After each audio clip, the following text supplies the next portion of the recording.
Party ने ही जब सहयोग किया था तभी कांग्रेस पार्टी की सरकार बन पाई थी, क्योंकि अगर आपको याद हो कांग्रेस को पूरा का पूरा बहुमत नहीं था और सहयोग समर्थन देने की शुरुआत भी समाजवादी पार्टी के उस समय के निर्वाचित विधायक ने हमारे राष्ट्रीय अध्यक्ष जी के आदेश पे किया था।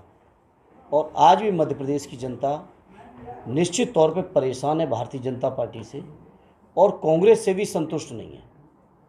लोग चाहते हैं वहाँ तीसरा एक रास्ता निकले और हमारे राष्ट्रीय अध्यक्ष जी लगातार कैंप भी किए हैं। पार्टी के लगभग 40 से ज़्यादा उम्मीदवार हैं मौके पे, वो बेहतर प्रदर्शन कर रहे हैं। मुझे भी मौका मिला था जाने का, मैं 2 दिन बाद फिर पहुंच रहा हूं। मध्य प्रदेश के लोग बेहतर परिणाम देंगे समाजवादी पार्टी के लिए। लोकसभा चुनाव की तैयारियां लगभग शुरू ही हो चुकी हैं, किस तरीके की तैयारी है समाजवादी पार्टी की? बहुत बेहतर तैयारी है और लोकसभा के आज के इस चुनाव में, आने वाला 24 के चुनाव में पूरे देश की जनता निराश है और लोग ऊब चुके हैं भारतीय जनता पार्टी के झूठ से। अगर 14 के से लेके आप लगातार चुनाव अगर आप बात करेंगे तो जितने वादे किए थे बीजेपी के लोगों ने अपने काम ठीक उल्टे किए। जहां उन्होंने वादा किया था महंगाई कम करने का, वहाँ पेट्रोल डीजल गैस से लेके जितने भी खाद्य पदार्थ से लेके लोगों की ज़रूरत की चीज़ें, खेती किसानी की ज़रूरत की चीज़ें, सबके मूल्य बढ़ा दिए, लगभग 200 गुने से ऊपर हो चुके हैं। जहाँ 450 के सिलेंडर को लेके भारतीय जनता पार्टी के नेता लोग राजघाट पे जाके प्रदर्शन करते थे, आज 1140 पे पहुंचा दिया है। पेट्रोल डीजल 100 के पार हो रहा है, हर चीज़ का दाम बढ़ा दिया है। बेरोजगारी के मामले में इन्होंने कहा था कि हर साल 2 करोड़ रोजगार देंगे। वहीं उत्तर प्रदेश के योगी जी ने भी कहा था कि हम रोजगार देंगे 17 से और 22 के चुनाव में। लेकिन क्या आप सोच रहे हो उत्तर प्रदेश के लोगों को? आज ही मैंने कुछ लोगों के इंटरव्यू सुने कि उत्तर प्रदेश के लोग जाके बिहार में अपना रोजगार ले रहे हैं। मैं समझता हूँ उत्तर प्रदेश की सरकार को शर्म करनी चाहिए इस बात पे कि उत्तर प्रदेश के लोगों को रोजगार के लिए बाहर जाना पड़ रहा है। जो इंडिया जो आपने गठबंधन बनाया है इंडिया नाम का, ये बिखरता नजर आ रहा है। इसमें अभी भी सब दल एक नहीं है जिनकी बात कही जा रही थी। देखिए, इंडिया गठबंधन निश्चित तौर पे बहुत मजबूती के साथ भारतीय जनता पार्टी को और एनडीए को हटाएगा, इस बात में किसी को कोई शंका नहीं होनी चाहिए। जहाँ तक सवाल आज मुद्दों का है और उत्तर प्रदेश और देश की जनमानस, मैंने कहा पूरी तरह से निराश है।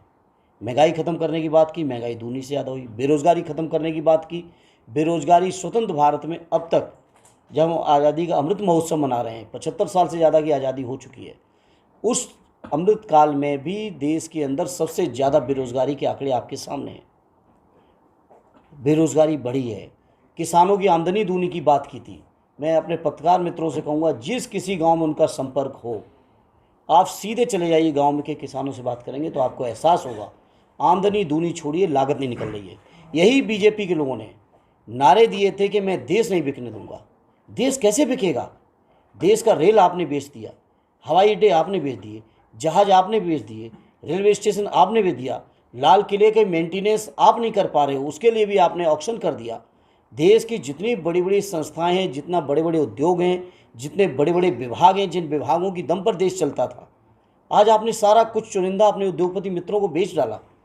ये बीजेपी के लोगों को बेनकाब करने का समय है। जनता जागी हुई है और जनता इस बात का जवाब देगी 24 के चुनाव में। सुभाष बागी राजभर कह रहे हैं कि अखिलेश यादव बीजेपी के लिए काम कर रहे हैं। राजभर जी से हमें प्रमाण चाहिए होगा क्या? राजभर जी जब राजनीति में नहीं भी थे, उस समय से समाजवादी लोग कुर्बानियां दे रहे हैं। आज से नहीं कुर्बानियां दे रहे हैं।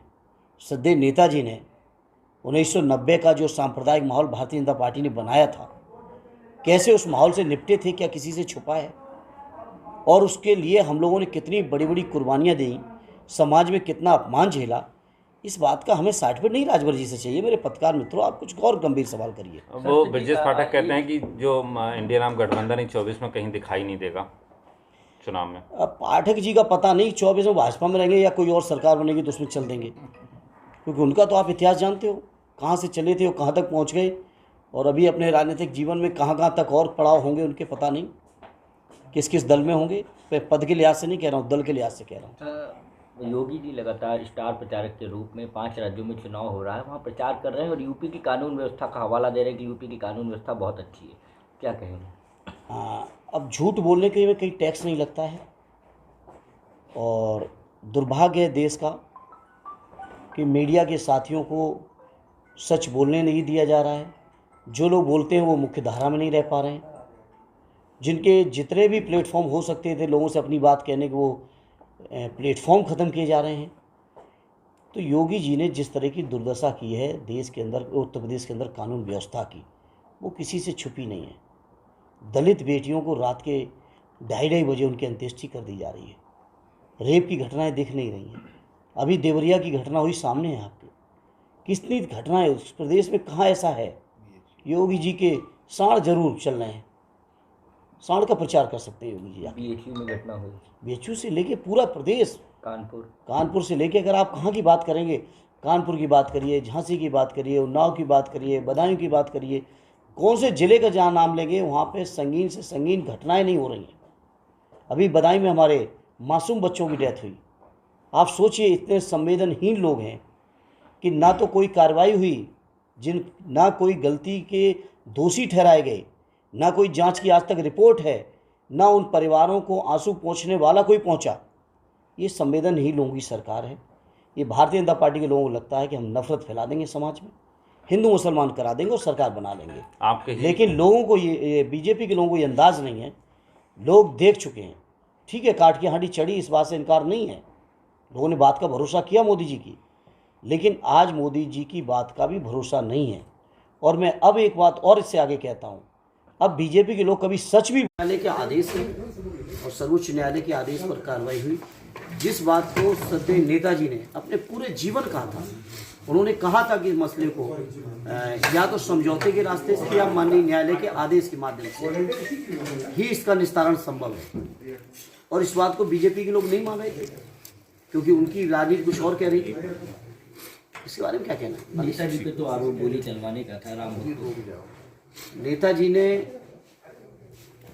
देश के संविधान को की शपथ लेके मुख्यमंत्री बने थे और संविधान की रक्षा की थी। और जो सबसे बड़ी बात मैं कहना चाहता हूँ, इस मुद्दे से भी हटके, ये चुनाव, अगला चुनाव देश के संविधान को बचाने का चुनाव है। बीजेपी के लोगों को बाबा साहब भीमराव अम्बेडकर जी का बनाया हुआ संविधान स्वीकार्य नहीं है। इनका आरएसएस का एजेंडा तय है। आप सोचिए, इससे बड़ी क्या शर्म की बात हो सकती है? अगर विपक्ष के गठबंधन ने अपना नाम इंडिया रख लिया तो बीजेपी के लोग एनसीईआरटी की किताबों से इंडिया का नाम निकाल देंगे, जबकि इनकी सारी स्कीमें, make in India, startup India, digital India, जितने भी स्कीम्स हैं, हर स्कीम के साथ इंडिया है। लेकिन चूंकि विपक्ष के गठबंधन ने इंडिया नाम रख लिया तो उस बात को भी नहीं स्वीकार कर पा रहे हैं। ये बीजेपी के लोगों के अंदर स्वीकार करने की क्षमता नहीं है। इनको केवल नफरत फैलाने की क्षमता है। लेकिन जनता देश की जाग चुकी है और जनता जवाब देगी।